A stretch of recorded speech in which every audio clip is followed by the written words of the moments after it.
तो आज हमारे पास जो स्रोत हैं वो पहली नज़र में किसी सोशल मीडिया पोस्ट जैसा लगता है। बस कुछ शब्द हैं और 3-4 इमोजी।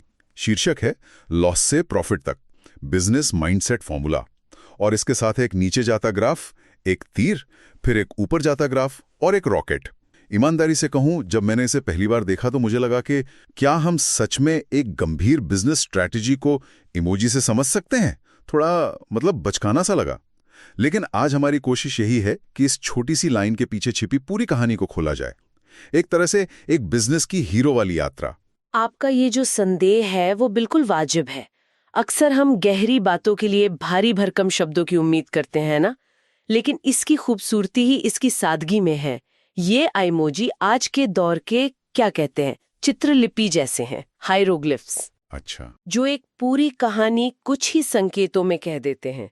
और ये कहानी सिर्फ प्रॉफिट लॉस के नंबरों की नहीं है, ये एक उद्यमी के मानसिक सफर की है, उसके डर, उसकी हिम्मत और उसकी महत्वाकांक्षा की कहानी। चलिए तो फिर इस सफर के पहले पड़ाव से शुरू करते हैं, लॉस से प्रॉफिट तक। दिलचस्प बात यह है कि इसकी शुरुआत सफलता से नहीं, नुकसान से हो रही है। ज्यादातर बिजनेस गुरु तो 10x ग्रोथ या $1 मिलियन आइडिया की बात करते हैं, पर यहां जमीन की कड़वी सच्चाई को पहले ही मान लिया गया है। और यही मेरे ख्याल में इसकी सबसे बड़ी ताकत है। ये नुकसान को सामान्य बना रहा है, उसे कोई शर्म या कलंक की बात नहीं बता रहा। व्यापार में खासकर जब आप कुछ नया करने की कोशिश कर रहे हो तो नुकसान वो तो लगभग तय है, लेकिन असल खेल तो तब शुरू होता है जब आप उस नुकसान का सामना कैसे करते हैं। मतलब उसे देखते कैसे हैं? हाँ बिल्कुल, ज्यादातर लोग नुकसान को एक अंतिम नतीजे की तरह देखते हैं, एक फुल स्टॉप, जबकि ये फॉर्मूला कह रहा है कि इसे एक कॉमा की तरह देखो, एक डेटा पॉइंट। ये बस एक सिग्नल है कि जो तरीका आप अपना रहे हैं वो काम नहीं कर रहा है, बस। तो ये सिर्फ फाइनेंशियल घाटे की बात नहीं है, ये एक तरह से अपने अहंकार को, अपने ईगो को भी किनारे रखने की बात है। ये मानना कि मेरा आइडिया, मेरी स्ट्रैटेजी गलत थी। ये तो कई फाउंडर्स के लिए बहुत मुश्किल होता होगा। वो अपनी शुरुआती सोच से इतना जुड़ जाते हैं कि उसे छोड़ ही नहीं पाते। आपने बिल्कुल सही नस पकड़ी है। ये जो स्वीकृति है ना, यही पहला और सबसे कठिन कदम है। कई कंपनियां सिर्फ इसलिए डूब जाती हैं क्योंकि उनके लीडर ये मानने को तैयार ही नहीं होते कि जहाज में छेद हो चुका है। वो और पैसा और मेहनत उसी छेद वाले जहाज में झोंकते रहते हैं, ये उम्मीद करते हुए कि कोई चमत्कार हो जाएगा। ये वाक्यांश कहता है, पहले मानो कि तुम डूब रहे हो, तभी तो लाइफ जैकेट ढूंढना शुरू करोगे। ये हार मानना नहीं है, ये वास्तविकता को स्वीकार करने की हिम्मत है। और इस स्वीकृति के बाद आता है वो विजुअल हिस्सा। लाल रंग का नीचे जाता ग्राफ, ड्रंग, एक तीर, डाएं, और फिर हरे रंग का ऊपर चढ़ता ग्राफ, टॉ। ये कहानी का टर्निंग पॉइंट है ना? शब्दों से ज्यादा ताकतवर तो ये तस्वीर लग रही है मुझे। हाँ, क्योंकि ये सिर्फ नंबरों का उतार चढ़ाव नहीं दिखा रहा। वो जो नीचे जाता ग्राफ है वो गिरते हुए रेवेन्यू के साथ साथ टीम का गिरता हुआ मनोबल भी है। अच्छा। ग्राहकों की शिकायतें हैं, रातों की नींद हराम होना है, वो सब कुछ है उसे ग्राफ में। वो एक नकारात्मक चक्र है जहां एक बुरी चीज दूसरी बुरी चीज को जन्म देती है। और जो ऊपर जाता ग्राफ है वो बढ़ते मुनाफे के साथ साथ टीम का उत्साह, बाजार में बनती साख और भविष्य को लेकर एक नई उम्मीद को दिखाता है। लेकिन एक ग्राफ अपने आप तो नीचे से ऊपर नहीं जाता। असली कहानी तो उस बीच वाले तीर में छुपी है। वो वहां क्या कर रहा है? वही तो इस पूरी कहानी का हीरो है। वो तीर एक सचेत, एक साहसी और अक्सर एक दर्दनाक फैसले का प्रतीक है। फैसला? हाँ, उसे हम बिजनेस की भाषा में पिवट कहते हैं। ये वो पल है जब एक कंपनी कहती है, बस अब ये रास्ता बंद, हमें दिशा बदलनी होगी। ये कोई जादुई घटना नहीं है, ये एक सक्रिय क्रिया है। ये रात के 2 बजे का वो पल है जब फाउंडर अपनी एक्सेल शीट देखकर ये स्वीकार करता है कि ये काम नहीं कर रहा है। वो डर और फिर हिम्मत जुटाकर एक नया रास्ता चुनने का जो पल है, वही सब कुछ बदल देता है। पिवट कहना तो आसान है, पर करना कितना मुश्किल होगा। इसका मतलब है अपनी पूरी मेहनत पे शायद पानी फेरना, निवेशकों को समझाना, टीम को एक नई दिशा में ले जाना, बहुत कुछ। बहुत ज्यादा मुश्किल। और पिवट भी कई तरह के होते हैं।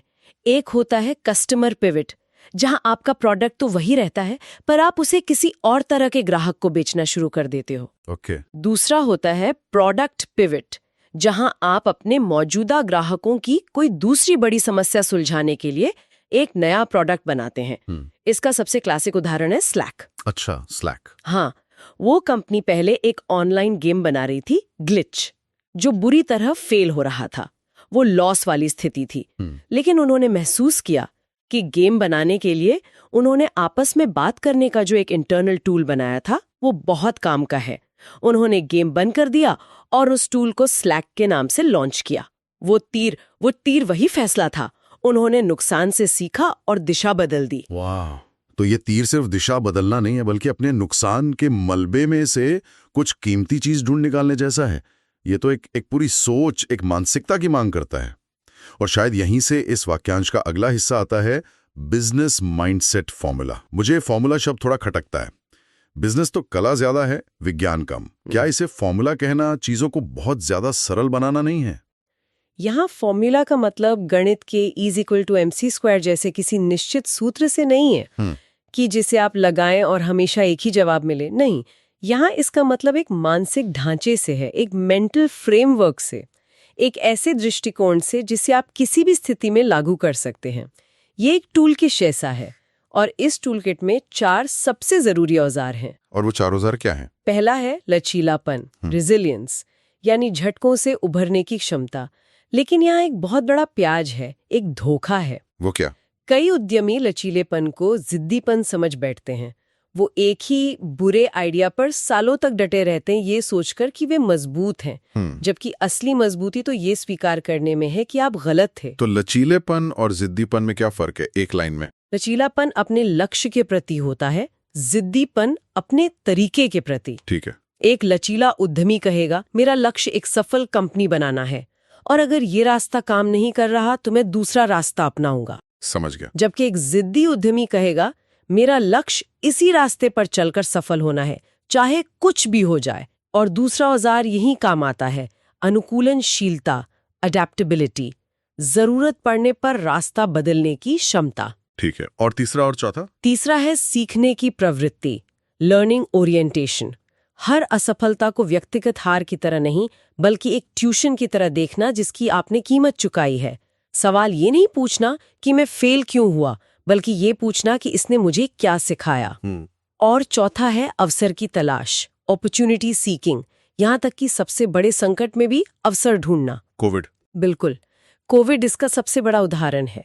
कितनी ही कंपनियां बंद हो गईं, लेकिन उसी संकट में जूम, नेटफ्लिक्स और कई एडटेक कंपनियों ने जबरदस्त अवसर ढूंढा। संकट आपको कुछ नया सोचने पर मजबूर करता है।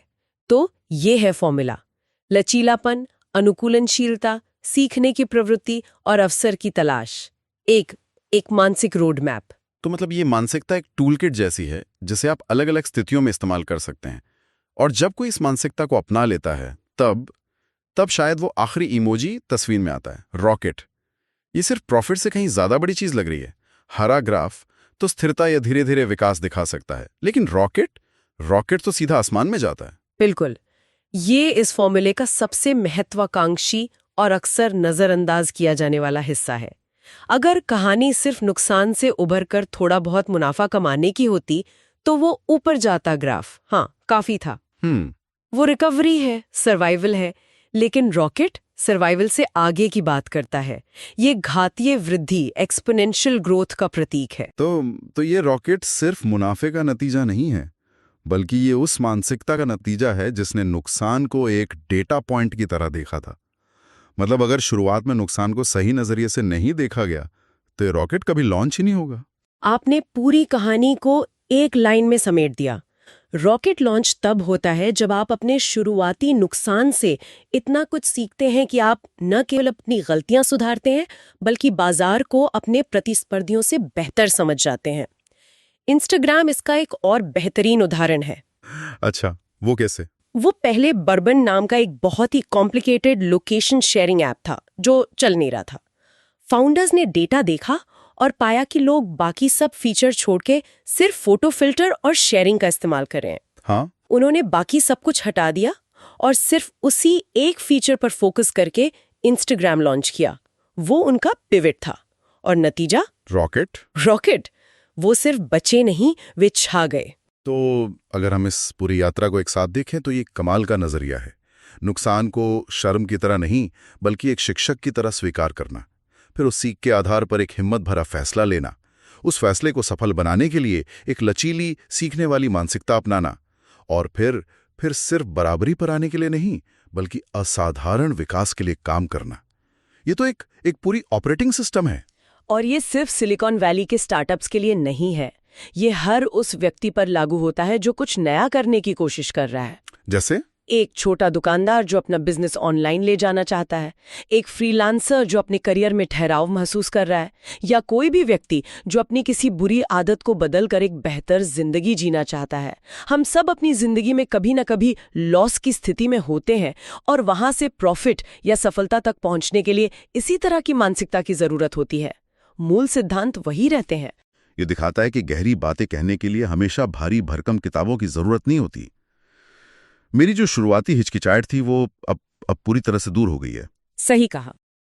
और हमारी इस पूरी बातचीत से एक आखिरी दिलचस्प सवाल उठता है जिस पर सोचा जा सकता है।